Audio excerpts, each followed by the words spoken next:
ডাক দিয়া বলতে, শহর বানুরে তুমি আমাকে চিনতে পারো নাই, আমি হচ্ছি ইমাম হুসাইনের মা, তোমার শাশুড়ি ফাতেমা। চিৎকার দিয়া বলেন আল্লাহু আকবার। চোখের পানি চিরি চিরি কাঁদতে লাগলেন। শহর বানু ডাক দিয়া বলে, মা আপনি জান্নাত থেকে এসে এই কারবালার জমিনটা কেন ঝাড়ু দিচ্ছেন?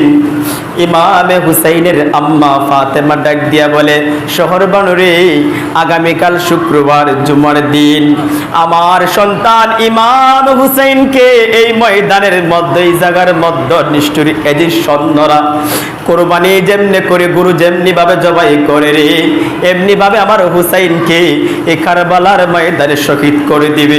আমার হুসাইন এই কারবালার মাঠে রে মা মা বলে চিৎকার করবে, গড়াগড়ি দিয়ে কাঁদবে, আমার সন্তানের